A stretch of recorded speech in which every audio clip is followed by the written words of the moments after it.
नवं महापौर निवासस्थान कसं असणार आहे ते आत्ता आपण एक्सक्लुझिव्हली न्यूज 18 लोकमतवर पाहत होतात। दरम्यान शिवसेना प्रमुख बाळासाहेब ठाकरे यांच्या स्मारकाकरता त्यांच्या जयंती दिनी म्हणजे 23 जानेवारीला शिवाजी पार्क इथल्या महापौर निवासस्थानी गणेश पूजन होणार आहे। सकाळी 11 वाजता हा समारंभ छोटेखानी स्वरूपात होईल। महानगरपालिकेचे मुख्य म्हणून महापौर स्मारकाचे अध्यक्ष उद्धव ठाकरे यांना जागेचा ताबा देतील। या कार्यक्रमाला मुख्यमंत्री देखील उपस्थित असतील।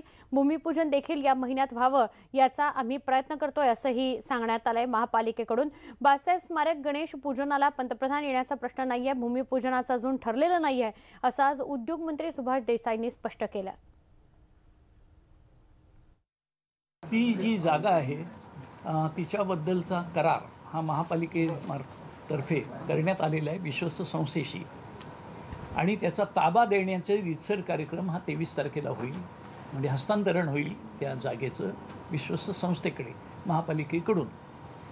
तर त्यावेळेला या संस्थेचे अध्यक्ष उद्धवसाहेब ठाकरे हे महापालिकेकडून तो ताबा स्वीकारतील आणि त्यानिमित्तानं तिथे गणेश पूजन ठेवण्यात आलेलं आहे।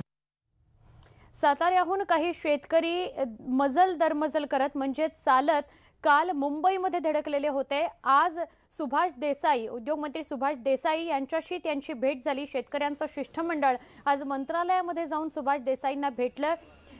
शेतकऱ्यांचं समाधान झाल्याचा दावा सुभाष देसाईंनी या बैठकीनंतर केलेला आहे। नेमकं या शेतकऱ्यांच्या काय मागण्या होत्या आणि त्यानंतर सुभाष देसाईंनी त्यांना या बैठकीच्या माध्यमातून कसं समाधान दिलेलं आहे, कशा त्यांच्या मागण्या पूर्ण केल्या जातील असा दावा केलेला आहे, याविषयी आपण जाणून घेऊयात। सातारा जिल्ह्यातील खंडाळा या औद्योगिक क्षेत्रातील एक शेतकऱ्यांचं शिष्टमंडळ आम्हाला येऊन भेटलं, चर्चा झाली। त्यांचे जे मुद्दे होते त्यांच्यावर आम्ही सविस्तरपणे चर्चा केली आणि काही निर्णय घेतले।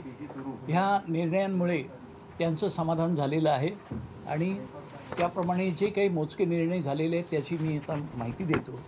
एक म्हणजे खंडाळा टप्पा क्रमांक 1 मधील शिल्लक राहिलेल्या प्रकल्पग्रस्त शेतकऱ्यांना 15% परताव्याची जमीन खंडाळा टप्पा 2 मध्ये देण्यात येईल। दरम्यान साताऱ्यातून आलेल्या शेतकऱ्यांचं आंदोलन हे राज्यासाठी भूषणावह नाही। मुख्यमंत्री फडणवीस यांनी या प्रकरणात तात्काळ लक्ष टाकावं, अन्यथा काँग्रेस आंदोलन करेल असा इशारा काँग्रेस नेते नाना पटोले यांनी दिला। राज्यामध्ये शेतकरी अर्धनग्न आंदोलन करत आहेत, या विषयावर बोलण्यासाठी माझ्यासोबत आहेत किसान संघटनेचे जे काँग्रेसचे नेते आहेत नाना पटोले। सर, आपलं स्वागत आहे न्यूज 18 लोकमतमध्ये। साताऱ्याचे 200 पेक्षा जास्त शेतकरी जे आहेत ते अर्धनग्न आंदोलन करतायत की त्यांची जमीन सरकारने लाटली म्हणून। आपल्याला लक्षात असेल की केंद्रातलं नरेंद्र मोदीचं सरकार असो की राज्यातलं देवेंद्र फडणवीसचं सरकार असो, यांनी शेतकऱ्यांना खोटं बोलून सत्ता घेतली आणि त्याच्यामुळे शेतकऱ्यांना दुसरा पर्यायच नाही। अर्धनग्न म्हणजे शेतकऱ्यांचे कपडे काढून टाकलेले आहेत पूर्ण सरकारने। त्याला आत्महत्या करायला पुन्हा प्रोत्साहित करण्याचं काम सरकार करते आहे। अशा वेळेस जी काही आज तरुण शेतकरी पुढे येऊन असं अर्धनग्न आंदोलन करत असेल, हे महाराष्ट्रासाठी भूषणावह नाही।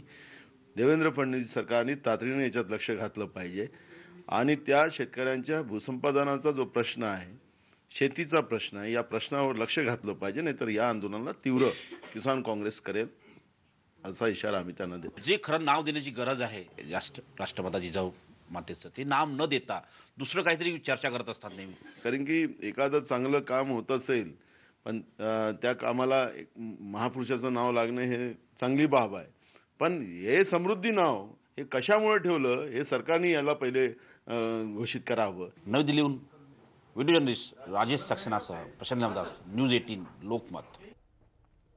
नागपूर महानगरपालिकेकडून चालवल्या जाणाऱ्या आपली बस सेवेच्या भाड्यामध्ये 25% वाढ करण्यात आली आहे। या शहर बसचं भाडं हे 2 किलोमीटरच्या एका टप्प्यासाठी 8 रुपयांवरून 10 रुपये इतकं करण्यात आलंय। महापालिकेची शहर बस सेवा खासगी ऑपरेटर्सच्या माध्यमातून सुरू आहे।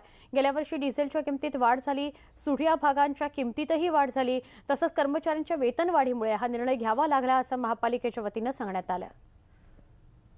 नागपूर महानगरपालिकेच्या आपली बसची 25% भाववाढ झालेली आहे। आपण या ठिकाणी पाहू शकतो नागपूरच्या मोरभवनमध्ये जवळपास 350 बसेसच्या माध्यमातून ही सेवा पोहोचवली जाते आणि नागपूर जिल्ह्यात ठिकठिकाणी नागपूर महानगरपालिकेच्या वतीनं ही स्टार बस सेवा जी पूर्वी होती त्याचं नाव आता आपली बस केलं आहे। 25% ये रेट बढ़ने वाले, क्या उसका ये होगा, असर होगा आप पे? हाँ मतलब अभी तो 8 रुपये से नहीं होना चाहिए, 10 रुपये मतलब 10 रुपये कर दिए हैं तो अभी कहाँ से ट्रैवल करेंगे लोग।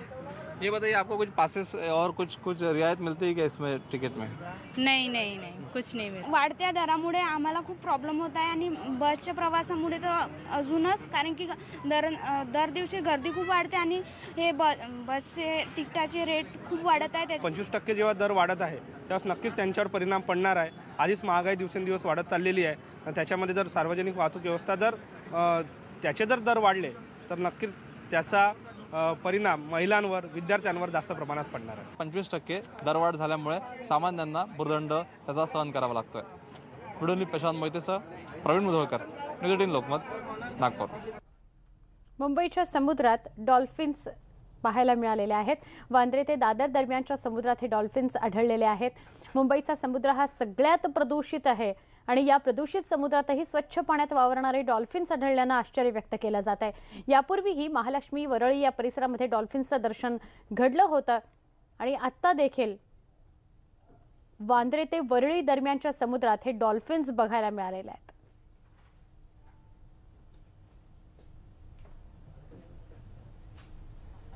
इथे एक छोटासा ब्रेक घेऊया, अजून काही बातम्यांसाठी काही क्षणात भेटूया। पहा फक्त न्यूज 18 लोकमत।